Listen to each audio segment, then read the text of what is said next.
बारिश का दिन है।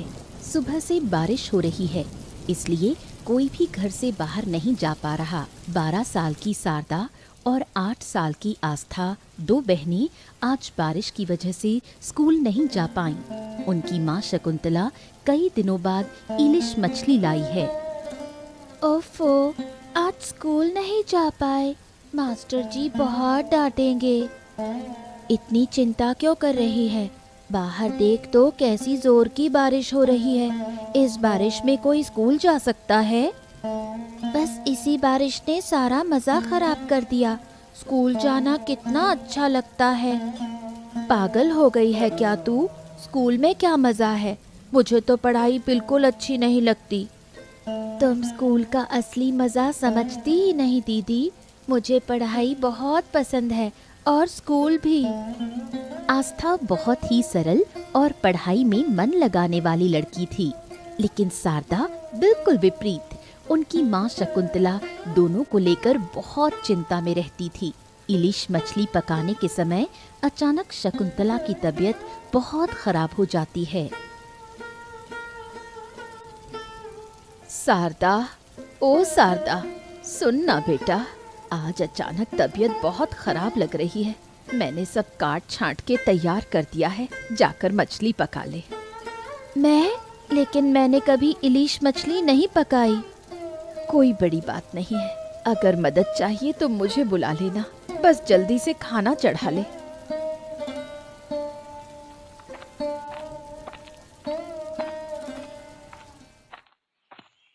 अगले दिन आस्था स्कूल से घर लौट रही थी, तभी गांव के मोड़ल का बेटा शरारती मुरली जानबूझकर पीछे से धक्का देकर उसे गिरा देता है। मुरली, तूने मुझे धक्का क्यों दिया? अरे भाई, मैंने जानबूझकर धक्का नहीं दिया, अचानक टकरा गया। झूठ मत बोल, तूने जानबूझकर मुझे गिराया। तू बहुत बुरा है। अरे अच्छा ठीक है, मेरी गलती हो गई। आओ मेरा हाथ पकड़ो, उठो उठो उठो। अरे उठो भी। भोली आस्था मुरली पर भरोसा करती है और उसका हाथ पकड़कर उठने जाती है, लेकिन मुरली फिर उसका हाथ छोड़ देता है और आस्था फिर गिर जाती है। दूसरी बार गिरने पर उसे बहुत चोट लगती है और वो रोने लगती है। तू बहुत बुरा है मुरली, मैंने तेरा क्या बिगाड़ा था? तूने मुझे 2 बार गिराया। अरे अच्छा किया। अब क्या करेगी बता? अपनी माँ को बुलाएगी? जा जा जा जा, जा बुला ले, मुझे कोई फर्क नहीं पड़ता। मैं अभी जाकर सब दीदी को बता दूंगी। अरे जा जा जा जा, जिसे बुलाना है बुला ले, मैं किसी से नहीं डरता। हाँ। मुरली के व्यवहार से दुखी होकर शारदा के पास जाती है। शारदा आंगन में झाड़ू लगा रही थी। आस्था रोती हुई उसके पास दौड़ती हुई आती है। शारदा पूछती है वो क्यों रो रही है, तब आस्था मुरली की सारी बात बताती है। शारदा गुस्सा हो जाती है और आस्था को लेकर मुरली के पास जाती है। तूने मेरी बहन को क्यों मारा मुरली? मन किया इसीलिए उसको मार दिया। बहुत अच्छा किया मेरे हिसाब से। अब बता तू क्या करेगी? मारेगी? हाँ बोल बोल, मारेगी? जरूरत पड़ी तो मारूंगी भी।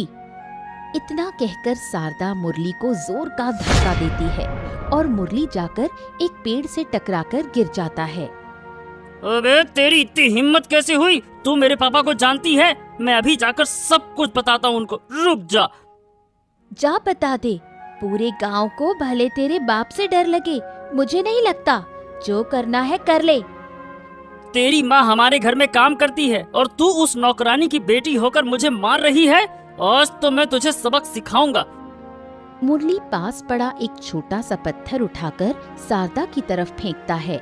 शारदा बचने की कोशिश करती है, लेकिन पत्थर उसके हाथ में लग जाता है और खून बहने लगता है। ये देखकर मुरली भाग जाता है। शारदा अपने घायल हाथ के साथ घर लौटती है।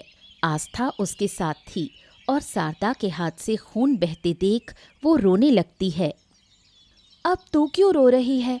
हाथ मेरा फटा है, तू आंसू बहा रही है। सब मेरी वजह से हुआ दीदी। अगर मुझे पता होता कि मुरली तुम्हें चोट पहुंचाएगा तो मैं तुम्हें बताने ही नहीं आती। तूने अच्छा किया जो मुझे बताया। अब अगर वो फिर से सामने आया ना तो उसकी खाल उतार दूंगी। तुम्हारे हाथ से खून नहीं रुक रहा। रुको, मैं माँ को बुलाती हूँ। आस्था माँ को बुलाने जाने ही वाली थी कि शकुंतला वहाँ आ जाती है और शारदा के हाथ से खून बहता देख घबरा जाती है। ये क्या हुआ? इस तरह चोट कैसे लग गई?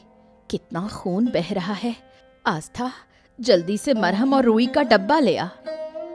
ओफो माँ, कुछ खास नहीं हुआ। पेड़ से आम तोड़ रही थी, गिर गई और हाथ लग गया। झूठ बोल रही है दीदी। माँ, दीदी पेड़ से नहीं गिरी, वो झूठ बोल रही है। तो फिर ये क्या हुआ? मुरली मुझे परेशान कर रहा था, इसलिए दीदी गुस्से में उससे झगड़ा करने गई। तब मुरली ने दीदी पर पत्थर फेंका। अरे बाप रे, तूने इतनी हिम्मत कर ली। तुझे पता नहीं वो जगदीश का बेटा है। अगर जगदीश को पता चला तो मेरी नौकरी जाएगी। तू क्या कर बैठी शारदा? शकुंतला चिंता में पड़ जाती है, लेकिन आस्था और शारदा उसकी बातों को अनसुना कर वहां से चले जाते हैं।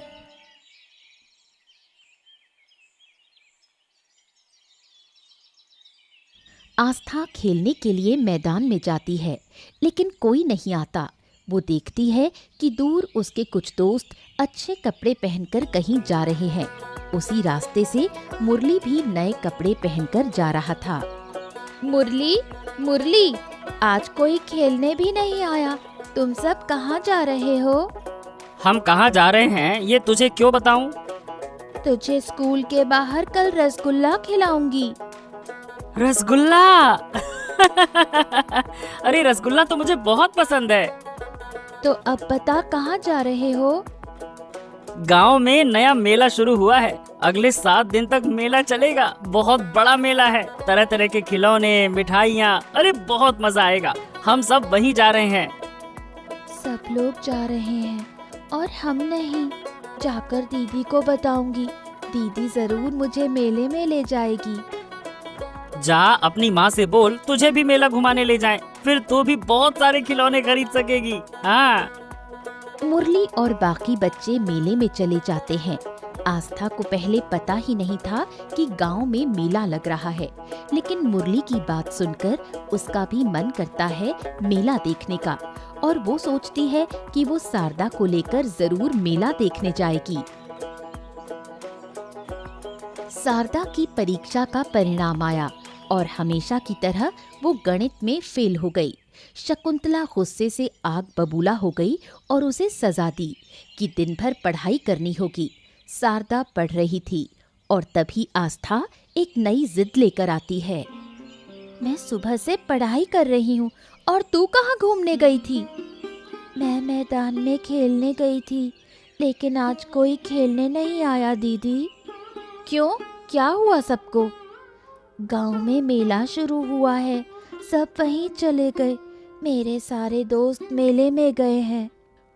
गांव में मेला हो रहा है और मुझे पता ही नहीं। दीदी, मुझे मेला देखने का बहुत मन कर रहा है। कितने सारे खिलौने, मिठाइयाँ, मुझे लेकर चलो ना। पागल हो गई है क्या? मुझे गणित में 2 अंक मिले हैं। अब अगर माँ से मेला जाने की बात करूँगी तो माँ और गुस्सा हो जाएंगी। कुछ नहीं होगा, मैं माँ से बात करूँ। माँ के पास शायद पैसे भी नहीं हैं। ऐसे में मेला जाने की बात कहेंगे तो माँ मना कर देंगी। मेरे सारे दोस्त मेले जा रहे हैं, सिर्फ मैं नहीं जा रही। वो सब कितना मजा करेंगे और मैं यहाँ अकेले बैठी रहूंगी। शारदा आस्था का दुख देखकर दुखी हो जाती है। उसका भी मन करता है कि वो आस्था को मेला दिखाने ले जाए, लेकिन शकुंतला के पास पैसे नहीं होने की सोचकर वो हिम्मत नहीं कर पाती। जब शकुंतला ने देखा कि गांव के सब लोग मेले में जा रहे हैं तो उसे बहुत दुख हुआ। उसने सोचा जहाँ सब बच्चे मेला देखकर खुश हो रहे हैं वहाँ उसकी बेटियाँ इस आनंद से क्यों वंचित रहें। इसलिए वो अपने जमा किए हुए सारे पैसे संदूक से निकालती है और बेटियों को मेले ले जाने का निर्णय लेती है। शारदा, आस्था, क्या कर रही हो तुम दोनों? मैं पढ़ाई कर रही हूँ माँ। आपने ही तो कहा था कि पूरा दिन पढ़ाई करनी है। बहुत पढ़ाई कर रही हो आजकल। आज एक दिन नहीं पढ़ोगी तो कुछ नहीं बिगड़ेगा। चलो दोनों तैयार हो जाओ। क्यों माँ, कहाँ जा रहे हैं हम? सुना है गांव में मेला लगा है, सब वहीं जा रहे हैं। सोचा आज हम भी चलेंगे। चलो जल्दी तैयार हो जाओ। माँ, सच में हम मेले में जाएंगे? हाँ बेटा, सबके बच्चे मेले जाएंगे और मेरी बेटियां क्या घर पर बैठेंगी? आज तुम्हें घुमाने ले जाऊंगी, खूब मजा करेंगे। लेकिन माँ, आपके पास पैसे हैं? तुम्हें चिंता करने की जरूरत नहीं। चलो अब ज्यादा बड़ी बड़ी बातें मत करो। आखिरकार मेरी इच्छा पूरी हो गई। कितने दिनों से मेला देखने का मन कर रहा था। तीनों तैयार होकर मेले जाती हैं। मेले में इतनी भीड़ होती है कि चलना मुश्किल हो जाता है और शकुंतला कहती है कि सब हाथ पकड़ कर रहें, नहीं तो खो जाओगे। मेले की भीड़ में सांस लेना मुश्किल हो जाता है। तभी अचानक तेज गरज के साथ बादल घिर आते हैं। चारों ओर अंधेरा छा जाता है, बिजली चमकती है और लोग डर के मारे भागने लगते हैं। इसी भागदौड़ में शारदा का हाथ छूट जाता है और आस्था भीड़ में कहीं खो जाती है। दीदी, दीदी, दीदी, मैं यहाँ हूँ। आप लोग कहाँ हो? माँ, दीदी, कहाँ हो? आस्था बहुत पुकारती है, लेकिन शकुंतला और शारदा नहीं सुन पाती। कुछ देर बाद वो दोनों एक कोने में जाकर खड़ी होती हैं। तभी उन्हें पता चलता है कि आस्था उनके साथ नहीं है। आस्था, मेरी आस्था कहाँ है? शारदा, तूने आस्था को कहाँ छोड़ा? माँ, वो हमारे साथ ही थी, कब पीछे छूट गई पता ही नहीं चला। भीड़ में कुछ समझ में नहीं आ रहा था। मेरी बेटी खो गई। मैंने तुझसे कितनी बार कहा था उसका हाथ पकड़ कर रहना। तू इतनी लापरवाह कैसे हो गई? माँ, मैंने जानबूझकर कुछ नहीं किया। माँ, हाथ कब छूटा मुझे पता ही नहीं चला। इस भीड़ में मैं उसे कहाँ ढूंढूंगी? इतने लोगों के बीच क्या हो गया ये? आस्था, आस्था। उधर आस्था आंधी और बारिश में अपनी माँ और बहन को ढूंढती ढूंढती मेले से बाहर निकल जाती है। वो कई लोगों से मदद मांगती है, लेकिन कोई मदद नहीं करता। अंत में वो चलते चलते ऐसी जगह पहुंचती है जिसे वो जानती ही नहीं। शकुंतला आस्था को ढूंढने की बहुत कोशिश करती है। वो पुलिस के पास भी जाती है। 2 दिन बीत जाते हैं, लेकिन आस्था का कोई सुराग नहीं मिलता। आस्था के दुख में शकुंतला मानसिक रूप से बीमार हो जाती है। माँ, अगर तुम इस तरह टूट जाओगी तो मुझे कौन हिम्मत देगा? मुझे कौन सहारा देगा? मेरी आस्था अब कभी वापस नहीं आएगी। मैंने अपनी आस्था को खो दिया। वो मेला मेरे लिए अभिशाप बन गया। माँ, तुम हिम्मत रखो। ऊपर वाला अगर चाहेगा तो हम जल्दी ही आस्था को पालेंगे। दूसरी ओर आस्था इधर उधर भटकती रहती है। रात में वो डर के मारे बड़ी गाड़ियों के नीचे छिपती है। 2-3 दिन तक भूखी रहने के कारण वो बहुत कमजोर हो जाती है और बेहोश होकर गिर जाती है। तभी उसे देखता है पीताम्बर, एक ढाबा चलाने वाला। आस्था को इस हालत में देखकर उसे बहुत दया आती है। बेहोश होने पर भी आस्था कुछ बोलने की कोशिश करती है। माँ, माँ, तुम कहाँ हो? मुझे घर ले चलो माँ। अरे, तुम कौन हो बेटी? तुम्हारा नाम क्या है? यहाँ सड़क पर किसने तुम्हें ऐसे छोड़ दिया? अरे कुछ तो बोलो। पीताम्बर कई सवाल करता है, लेकिन आस्था जवाब देने की हालत में नहीं होती। वो उसे अस्पताल ले जाने का फैसला करता है। आस्था को होश आता है और वो खुद को एक अस्पताल में पाती है। कुछ अजनबी लोग वहाँ होते हैं, पीताम्बर, उसका बेटा प्रणव और आनंद। वो डर जाती है। तुम लोग कौन हो? मुझे जाने दो, मैं घर जाना चाहती हूँ। मुझे माँ के पास जाना है, मुझे छोड़ दो, मुझे छोड़ दो। अब देखो देखो, तुम्हें डरने की कोई जरूरत नहीं है बेटी। हम तुम्हें नुकसान नहीं पहुंचाएंगे। तुम सड़क पर पड़ी थी, इसीलिए हम तुम्हें अस्पताल लेकर आ गए। मुझे मेरी माँ के पास ले चलो, मुझे माँ के पास जाना है। हाँ हाँ हाँ हाँ, जरूर ले चलेंगे। पहले हमें यह बताओ कि तुम्हारा नाम क्या है, तुम रहती कहाँ हो, तुम्हारे माँ बाप का नाम क्या है, बताओ बेटा। मेरा नाम आस्था है, मेरी माँ का नाम शकुंतला है। हाँ ठीक है ठीक है ठीक है, लेकिन तुम कहाँ रहती हो, हमें पता भी तो बताओ, हम तुम्हें तुम्हारे घर पहुंचा देंगे। मैं तुम्हारे भाई जैसा हूँ, तुम मुझसे डरो मत। बताओ बताओ, तुम्हारा घर कहाँ है? मैं खुद जाकर तुम्हें पहुंचाऊंगा, बताओ। मेरे घर का नाम मुझे याद नहीं, कुछ भी याद नहीं आ रहा। पापा, सिर्फ नाम से तो कुछ नहीं होगा, हमें तो ये भी जानना होगा कि ये रहती कहाँ है, वरना इसे घर कैसे पहुंचाएंगे। आस्था सिर्फ अपना और अपनी माँ का नाम बता पाती है। पीताम्बर चिंता में पड़ जाता है, लेकिन वो आस्था को पुलिस के हवाले नहीं करना चाहता, इसलिए वो उसे अपने घर ले जाने का फैसला करता है। पीताम्बर आस्था को अपने घर ले आता है।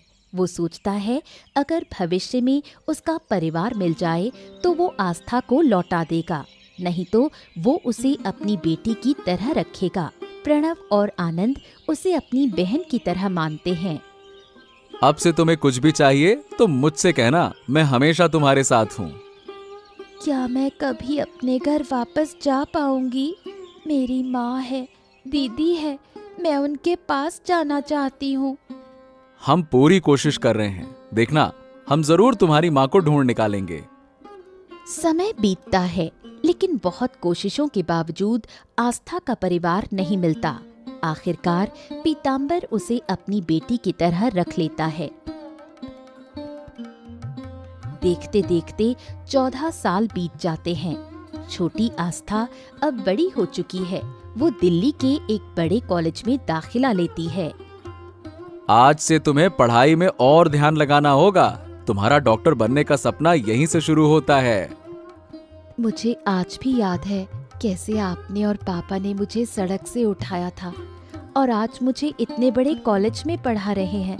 देखना दादा, मैं बहुत मन लगाकर पढ़ूंगी, आपका नाम रोशन करूंगी। अब वो पुरानी बातें मत सोचो, कभी उन बातों को याद मत करना, ठीक है?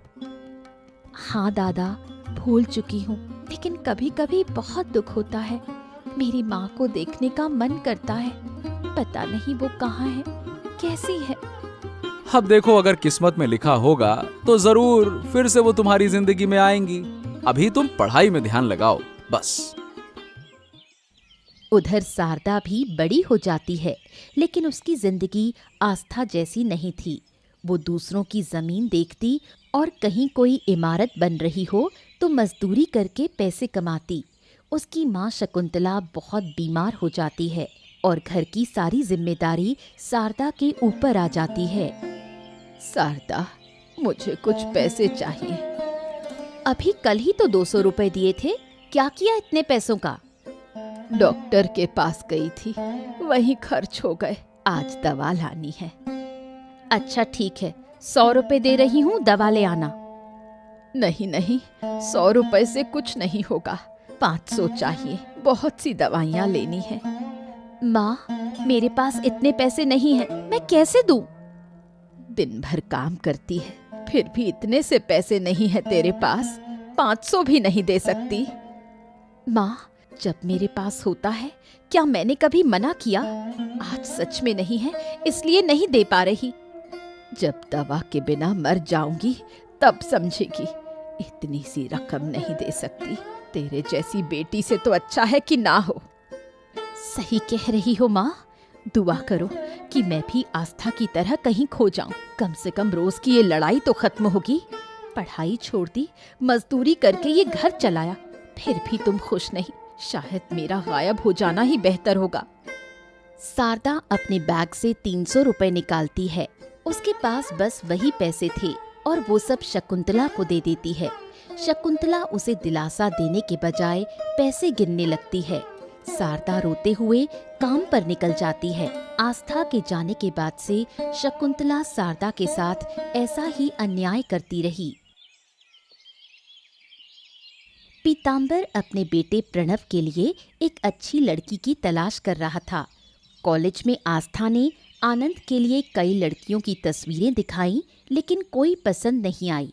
तब पीताम्बर ने तय किया कि वो अपने पुराने गांव या आसपास की किसी लड़की को ढूंढेगा। ये खबर आसपास के 4-5 गांव में फैल जाती है और मुरली शकुंतला को ये बताता है। शकुंतला मासी, कैसी है तबीयत? जैसे तैसे चल रही है। आज सूरज कहाँ से निकला? तू सुबह सुबह मेरे घर? अब कुछ कहने आया हूँ। शारदा की शादी के बारे में कुछ सोचा क्या? पागल है क्या? अगर उसकी शादी हो गई तो मुझे कमा कर कौन खिलाएगा? अरे एक बार सोचो तो सही। अगर किसी अमीर घर में शादी हो गई तो लाखों रुपए मिलेंगे और फिर शारदा के पैसे मतलब तेरे पैसे, है ना? सच में मुरली, तेरे दिमाग में बड़ा आइडिया है। जो मैं नहीं सोच पाई तूने सोच लिया। अरे सोचना तो पड़ेगा। दिल्ली में एक जान पहचान वाला है, पीताम्बर सेठ। वो अपने बेटे के लिए लड़की ढूंढ रहा है। उसने ऐलान किया है कि जो उसके बेटे के लिए अच्छी लड़की ढूंढेगा उसे 10,000 रुपए इनाम मिलेगा। सिर्फ लड़की ढूंढने के इतने पैसे? इतना अमीर है? अरे भाई, पीताम्बर सेठ तो पैसों का बादशाह है। सब कुछ 2 बेटों के नाम है। सोच, अगर शारदा उसकी बहू बन जाए तो तू तो सारा जीवन ऐश करेगी। वैसे भी शारदा ज्यादा नहीं कमाती। दिन भर लोगों के घर मजदूरी करती है। अगर उसकी शादी पीताम्बर के बेटे से करा दूं तो पैसे का खेल खत्म हो जाएगा। शकुंतला लालच में आकर शारदा की शादी पीताम्बर के बेटे प्रणव से कराने के लिए राजी हो जाती है और मुरली से कहती है कि वो पीताम्बर से शारदा की बात करे। मुरली शकुंतला की बात मानकर शारदा की तस्वीर लेकर दिल्ली जाता है। प्रणव को शारदा की तस्वीर बहुत पसंद आती है। पीताम्बर मुरली को 10,000 रुपए इनाम देता है और कहता है कि अगले हफ्ते वो लोग गांव आकर लड़की को देखेंगे। अरे चिंता मत कीजिए पीताम्बर बाबू, मैं आज ही गांव जाकर उसकी माँ से बात करूंगा। वो ये सुनकर खुश होंगी कि आपको शारदा पसंद आ गई है। मुरली बात कर ही रहा होता है कि वहाँ आस्था आ गई। मुरली ने पीताम्बर से उसका परिचय पूछा और पीताम्बर ने कहा, ये मेरी बेटी है। लेकिन ना मुरली और ना ही आस्था एक दूसरे को पहचान सके। अच्छा मुरली, तुम जाओ और लड़के की माँ से बाकी की बातें कर लो। एक तरफ प्रणव की शादी तय होने से आस्था खुश थी, लेकिन शारदा बिना पूछे शादी तय होने से बहुत नाराज हो गई और अपनी माँ से झगड़ने लगी। माँ, मैं कभी नहीं सोच सकती थी कि तुम इतनी खुदगर्ज बन जाओगी। शादी तय करने से पहले एक बार मुझसे पूछना जरूरी नहीं समझा? कब तक ऐसे ही रहेगी?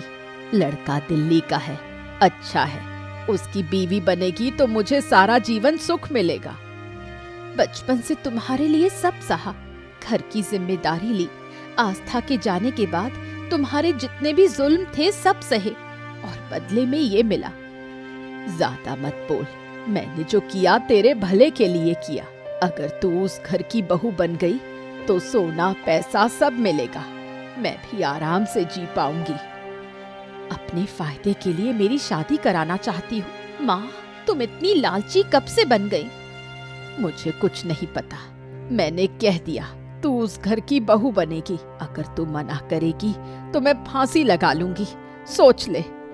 शारदा शादी नहीं करना चाहती थी, लेकिन माँ की धमकी के आगे कुछ बोल नहीं पाई और मजबूरी में हाँ कह दी। शकुंतला बहुत खुश हो गई। एक हफ्ते बाद पीताम्बर का परिवार शारदा को देखने और शादी पक्की करने के लिए दिल्ली से जौहरीपुर के लिए निकलता है। आस्था शुरू में जाने को मना करती है, लेकिन प्रणव के कहने पर वो भी चल पड़ती है। दूसरी ओर शारदा के घर में मेहमानों के स्वागत की जोरदार तैयारी होती है। ओ मासी माँ, खान पान सब ठीक से है ना? अरे इतना अमीर परिवार आ रहा है, कोई कमी ना होनी चाहिए। कोई कमी नहीं छोड़ी, सब कुछ शारदा ने अपने हाथों से बनाया है। उसके हाथ की सरसों वाली मछली खा लोगे तो और कुछ नहीं चाहिए होगा। सब मेहमानों के स्वागत में लगे थे, लेकिन शारदा रो रही थी और आस्था को याद कर रही थी। आस्था, अगर तू आज होती तो मेरी बात समझती। तेरे जाने के बाद माँ बहुत बदल गई, बहुत स्वार्थी हो गई। तेरे जाने के बाद मैं बहुत अकेली हो गई हूँ। तू कहाँ है आस्था? तभी पीताम्बर की गाड़ी की आवाज आती है और सब दौड़ते हैं स्वागत के लिए। आसमान में काले बादल छा जाते हैं। हाँ, लग रहा है कि तेज बारिश होगी। चलिए घर के अंदर चलते हैं। जरूर, आइए अंदर। ये जगह, ये लोग, सब कुछ कितना जाना पहचाना लग रहा है। क्यों लग रहा है कि मैं पहले भी यहाँ आई हूँ? सब कुछ अपना सा लग रहा है, लेकिन याद क्यों नहीं आ रहा? क्या हुआ? कहाँ खो गई? चलो अंदर चलो।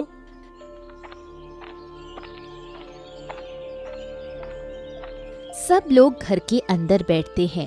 आस्था अब भी सब कुछ ध्यान से देख रही थी और अपनी माँ और बहन के साथ बीते दिनों को याद कर रही थी। प्रणव ने दिल्ली से पढ़ाई की है। हम कुछ साल गांव में भी रहे और मेरी बेटी आस्था अब दिल्ली में पढ़ रही है। आस्था, आपकी बेटी का नाम आस्था है?